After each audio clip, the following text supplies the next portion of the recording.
Okay, this is today's idea of the day. Ideaoftheday.com is about airplane safety. Now, the reason I'm talking about it now is because it's in the news right now. But this is not a new idea, at least for me. I came up with this idea literally the day after 9/11.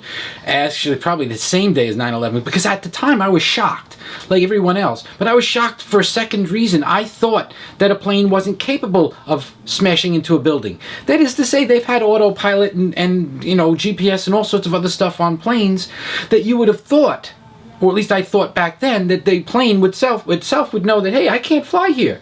I'm going to fly away. I'm not going to let you do something harmful to the passengers of the plane, or in this case, to the building and the people in it. Okay, so here's this thing. This is not science fiction. We have drones that can fly into a combat zone, drop a bomb, get back where they're going, dodge a missile, and land safely. This is not science fiction. We have cars that when we back up, if they sense there's a kid behind them, it'll apply the brakes. Google has cars that drive themselves from beginning to end and don't even have a steering wheel. Now, I know people are saying, or at least pilots are probably saying, you need a pilot.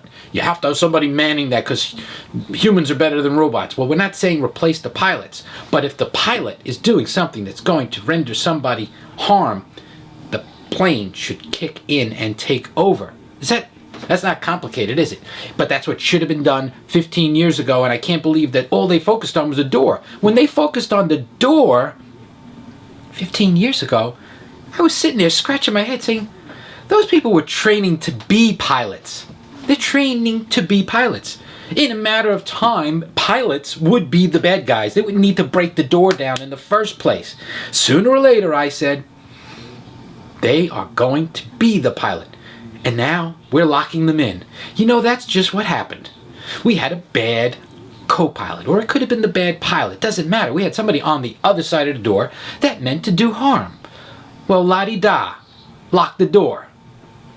That was a brilliant idea. What were they thinking?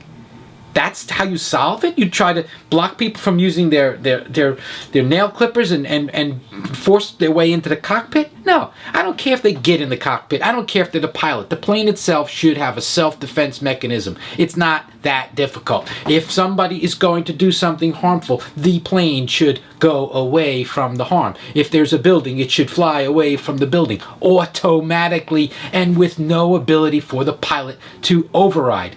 Do you get that? It's not that complicated.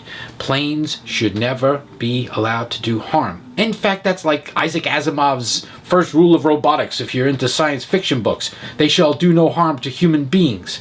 It's not that difficult. Let's get planes that do this. That's today's idea of the day. Thanks for watching. So there you have it. That's today's idea of the day.